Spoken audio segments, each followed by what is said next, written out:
Selamat pagi Bapak Ibu sekalian yang saya kasih di dalam Tuhan Yesus Kristus. Puji syukur kita masih bisa berjumpa di dalam renungan pagi hari ini.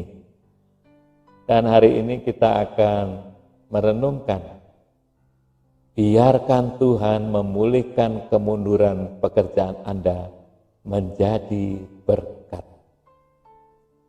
Bacaan kita diambil dari Injil Lukas pasal 5 ayat 6 sampai yang ke-7.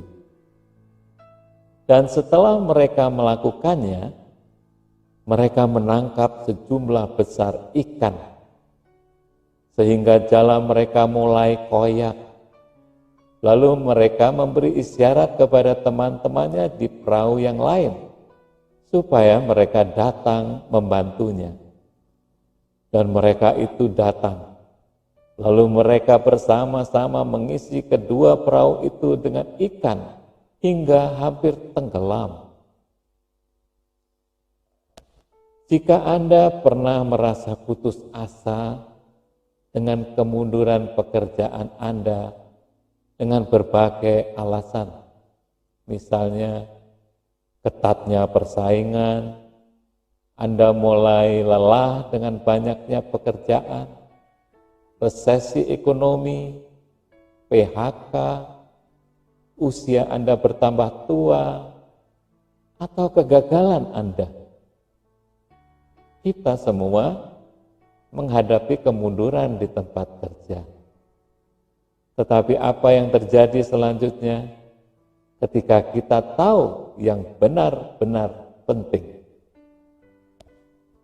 Masa-masa sulit ini pun dialami oleh Simon Petrus dan Andreas yang ditulis di dalam Injil Lukas pasal 5 ayat 1 sampai yang ke-11.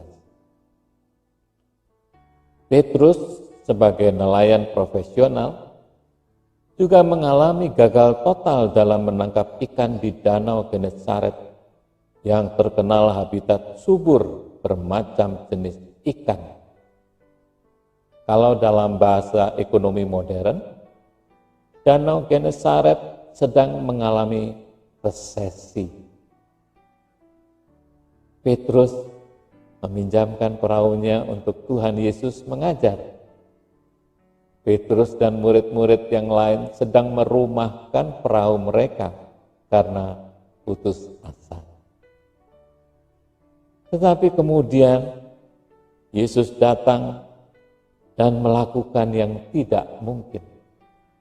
Yang ditulis dalam Injil Lukas pasal 5 ayat yang keempat.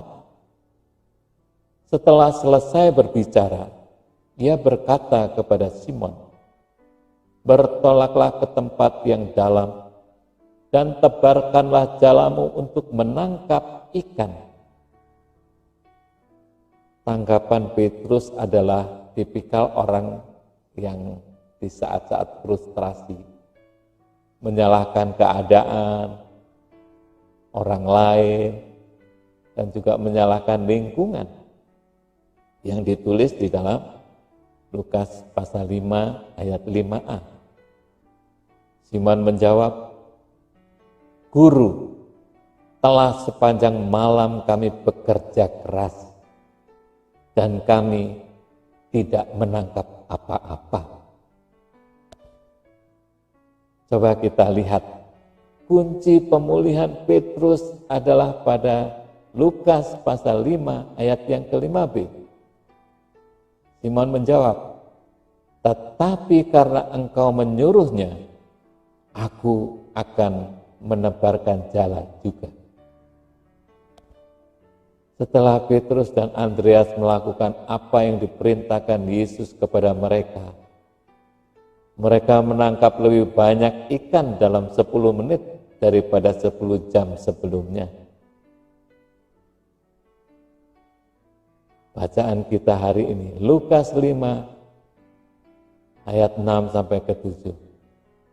Dan setelah mereka melakukannya, mereka menangkap sejumlah besar ikan, sehingga jala mereka mulai koyak. Lalu mereka memberi isyarat kepada teman-temannya di perahu yang lain, supaya mereka datang membantunya. Dan mereka itu datang. Lalu mereka bersama-sama mengisi kedua perahu itu dengan ikan sampai hampir tenggelam. Mereka tidak hanya menangkap ikan yang cukup untuk diri mereka sendiri, tetapi Tuhan juga memberi mereka cukup untuk dibagikan ke banyak orang lain. Kita semua mencapai tahap ini. Kita telah memberikan pekerjaan kita yang terbaik, dan kita telah melakukannya segalanya dengan benar, dan bahkan mungkin percaya Tuhan menuntun kita untuk melakukan apa yang kita lakukan. Bahkan kita memberikan persembahan yang besar, atau memberikan fasilitas kita untuk pekerjaan Tuhan, seperti perahu Petrus, tetapi tidak dapat hasil kerja yang memadai, apalagi menjadi berkat bagi orang lain. Kita belajar dari Petrus dan Andreas untuk mengandalkan Tuhan dengan taat melakukan perintahnya. Tuhan akan melakukan mujizatnya untuk kemuliaannya melalui pekerjaan Anda. Apakah Anda pernah tanpa pekerjaan selama berbulan-bulan atau bertahun-tahun? Atau apakah Anda telah gagal 5 kali berturut-turut? Semua itu tidak penting bagi Tuhan. Tuhan dapat menyalakan keran lebih banyak dari yang dimatikan ketika Anda hidup dalam firman-Nya. Dan Anda akan menjadi berkat bagi orang lain. Itu memuliakan Tuhan. Percayalah. Amin. Tuhan memberkati kita semua. Haleluya.